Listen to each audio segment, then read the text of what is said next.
Welcome everyone to the Lofi Poli Sci podcast. I'm your host, Michael Pickering. That's right, Lo-Fi as in low fidelity, low quality, in your face, messy as can be global news show. It's Tuesday, Lo-Fi Nation, and you know what that means. It's time for Tuesday's Top 10 list. Every Tuesday, we look at global indicators and surveys to see what countries hold the top 10 rankings in particular categories. We'll cover things like oldest countries, freest countries, happiest countries, and more. And no worries, Lo-Fi listener. We'll cover what each category means before we jump into the list. Today's list, the top 10 countries by GDP per capita. You see, these past 2 weeks we did top 10 and bottom 10 countries by GDP. It's only fitting that this week and next we do countries by GDP per capita. And what exactly is GDP per capita, you may be asking? And right you are to ask. Well, if GDP is short for gross domestic product, and it's the amount of money a country makes in one calendar year via the sales of all their goods, services produced in the country, GDP per capita is that dollar amount divided by the population. And you see what this gives us is, on average, the amount of money each person makes in a country. Now remember, it's an average. It's not the exact amount that every person makes in a country, because that number would be different for everyone. GDP per capita simply takes GDP and divides it by the population to see if income was completely equal in the country. That is the amount each person would make.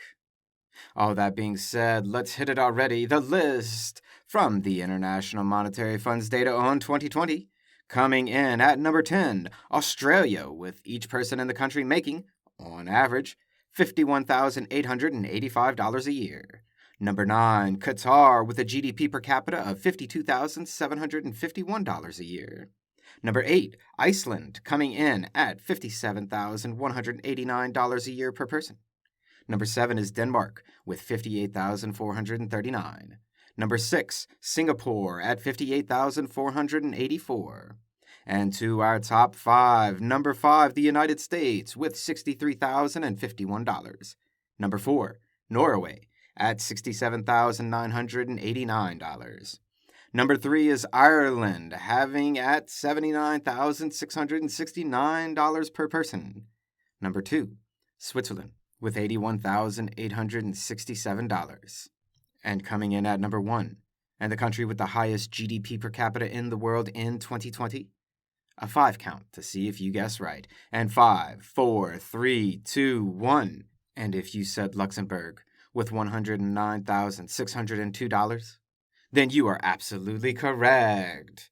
But now, let's dig into these numbers a bit and do some comparative analysis to our list of top 10 GDPs that we did 2 weeks ago. A very quick comparison will yield one important finding, that of the top 10 countries by GDP in the world, only one of them make the top 10 list by countries by GDP per capita, and that's the United States. China, India, South Korea, Germany, United Kingdom, all of these were top 10 countries by GDP, and none of them are on our list today. What's more is that even the United States, the number 1 country by GDP, drops down to number 5 on the list of GDP per capita. And this quick analysis goes to show one very important fact about economic development and understanding global economics, as well as domestic economics in a country. That one variable, one statistic, one number or category is not enough information to tell you what's really going down in a country.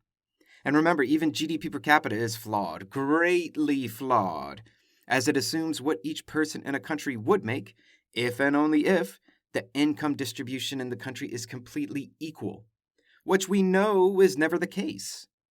But there is a statistic out there that does tell us how bad income inequality is in a country. And that's the Gini Index, a topic for a different list for sure. But GDP per capita is useful in combination with other economic indicators, and most importantly, analyzed over time. You can give me all the data in the world on any given country for a single year, and with all of that, I still won't be able to tell you if that country's doing better or worse than last year. Comparative perspective, my friends, so important to understanding what's going on in the world today.